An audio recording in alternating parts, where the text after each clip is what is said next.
আমরা দিদি আমি না, আমি কিন্তু কোনো খাবারই আনিনি। আমি জানি যে মেলা যাবে। নমস্কার সবাইকে, সবাই কেমন আছো? খুব ভালো আছো, আমিও খুব ভালো আছি। এখন থেকেই ব্লগটা স্টার্ট করলাম।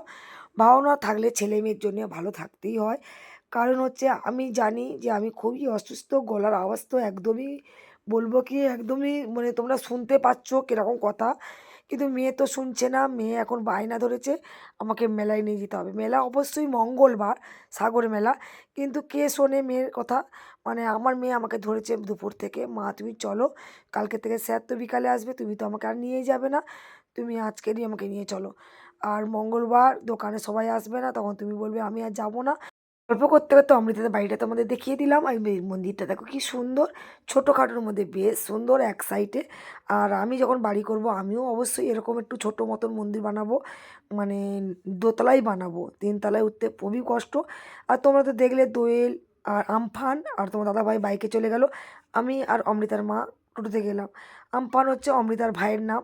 অমৃতা যেতে পারলো না, তারই স্যার এসছে, সে তো মুখটা পুরো গম্ভীর হয়ে আছে। আর তার মাকে তো অলরেডি চোখ দেখাচ্ছে বড় বড় করে পাকিয়ে, কারণ সে তো চাইছিল যে সেও ঘুরতে যাবে, কিন্তু হলো না। যদি লর্ড এইটে এসে থাকো ম্যাজিক ফিলে অবশ্যই এসো, বিশাল সুন্দর ব্যবস্থা আর খুব দারুণ, মানে এসি নন এসি সব কিছু পেয়ে যাবে। আর বিশাল বড় মানে তোমার সামনেটা হচ্ছে ভিআইপিদের জন্য, যদি একটু বেশি টাকা। আর যদি বলো পিছনে হোটেলটা আছে, একটু কমের মধ্যেও পেয়ে যেতে পারো। যদি তোমরা কেউ আসতে চাও অবশ্যই কমেন্ট করো, আমি সব কমের মধ্যে বলে দেবো। আর বেশ সুন্দর জায়গা। ওদের হোটেল দেখতে দেখতে আমাদের টুনটুনি বুড়ির তো খিদে পেয়ে গেল। যেখানে যায় আগে না ফুচকা খেলে দম টম আটকে যাবে। ফুচকা টুচকা খেয়ে এবার চললাম আমরা একদম হারু পয়েন্টের উদ্দেশ্যে। ওদের হোটেল থেকে হার্ডলি 5 মিনিট লাগে একদম লর্ড এইটে যেতে।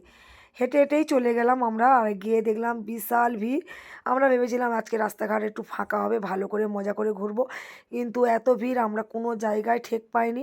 লাস্টে একটা জায়গায় এসে একটুকুনি দাঁড়িয়েছিলাম, সেখান থেকেও তাবড়াচ্ছে, মানে এতটা ভিড়। মানে যাত্রী বিশাল, ওই দেখাচ্ছি তোমাদেরকে, দেখো যাত্রী কী হারে যাচ্ছে।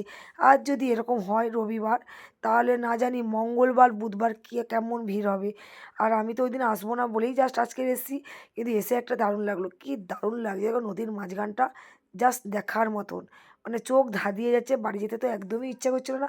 যখন আসছিলাম একটুও ইচ্ছে করছিল না যে আজকে যাবো না, পরে যাব, কিন্তু মেয়ের জন্য এসেছি, কিন্তু গলা থেকে তো আওয়াজ বেরোচ্ছেই না। কিন্তু এইসব দেখে বেশ ভালো লাগলো, কি সুন্দর দেখো। আমরা কত রকমের রিলস বানাই, কিন্তু এখানে আজকে আর কিছুই করতে পারলাম না। চলে গেলাম ওখান থেকে ঘুরে টুরে একদম বাড়ির পথে, কিন্তু দোয়েল তো আর শুনবে না, এটা ওটা দেখাতেই আছে যে এটা খাবো সেটা খাবো। এই যে ভিডিওগুলো দেখাচ্ছে এগুলো মিনি পদ্মায় না, পুরো প্রপার গঙ্গাসাগরকেই দেখাচ্ছে, তাই তোমাদের একটু দেখিয়ে দিলাম। গঙ্গাসাগরে বিশাল ভিড়, আমাদের সাগর গেছে। চলো আমরা এবার বাড়ির পথে রওনা দিই, একদম চলে যাচ্ছি, কি হারে যাত্রী যাচ্ছে দেখো, বিশাল ভিড় বিশাল ভিড়। আমরা জাস্ট তবু ফাঁকার মধ্যে এসেছি, আমরা মনে করি আমরা তো এখানকার লোক, আমরা জানি যে আজকে তাও ফাঁকা, এত ভিড়ের মধ্যেও ফাঁকা বলছি, তাহলে মঙ্গলবার কতটা ভিড় হবে এবার ভেবে নাও। অমৃতার মা আমাকে শুধু বলছে তুমি এটা ভিডিও করো ওটা ভিডিও করো, বলে এই লাইটগুলো দেখাও। আমি বললাম আচ্ছা তোমার আশাটা পূর্ণ করি, বলে লাইট ফাইট দেখালাম। আর দোয়েল তো আবার খাবার দেখে বললো মা আমি এটা খাবো সেটা খাবো। অমৃতার মাকে তো আমি বারবার জিজ্ঞেস করছি তুমি খাবে কি, সেও শুধু আমাকে জিজ্ঞেস করছে, কিন্তু আমি তো বাইরে কিছু খাই না তেমন একটা। ওর মাকে আমি একটা এই যে পপকর্ন কিনে দিলাম, পপকর্ন না ভুট্টা, ভুট্টা কিনে দিলাম। আমি খেলাম ভেলপুরি, দোয়েল খেলো চাউমিন, চাউমিন আর চিকেন পকোড়া। আর অমৃতার জন্য একটু চাউমিন পাঠিয়ে দিলাম। আর ভেলপুরিগুলো কি সুন্দর দেখো, কিন্তু সাইজগুলো ছোটো ছোটো হয়ে গেছে, আগে সাইজগুলো বেশ বড় ছিল আর খেতেও বেশ লাগতো। 20 টাকা কিনেছি, আমার 20 টাকাটাই এনাফ, এর বেশি আমি খাই না। তারপর আমাদের সিনটা দেখো, আমি আর অমৃতার মা বাইকে বসে বললাম, তোমার দাদাভাই আগে দোয়েলকে আর আমফানকে ওদের বাড়িতে দিয়ে এসছে, তারপরে অমৃতা মা নেমে গেল, আমি বাড়ি চলে আসলাম। আসার পথে একটু পিঠে করার একটু কি বলে সাজগুলো কিনে নিলাম। হয়নি, আমি শীতে একদম দোকান থেকে এসে বিয়েটা খুলিনি, দোকানে গেছিলাম, মেলায় গেছিলাম, মেলা থেকে দোকান টোকান বন্ধ করে একটাই বাড়ি চলে এলাম। তো আছে যে যেটা বলে খাবে, যেহেতু দুদিন নিরামিষ খাবে তাই আজকে একটু রাত্রে অল্প করে মাংস নিয়ে এসেছিলাম। আর গরম গরম দুটো ভাত করে নিই, মাংস হচ্ছে, আর অল্প করে ঠান্ডা ভাত খেতে ভালো লাগবে না, অল্প ঠান্ডা ভাত ছিল আর অল্প চাল নিয়ে ভাত বসিয়ে দিয়েছিলাম। আর ভিডিওটা কেমন লাগছে অবশ্যই জানাবে, কালকে একটা ভালো ভিডিও চলে আসবে। টাটা।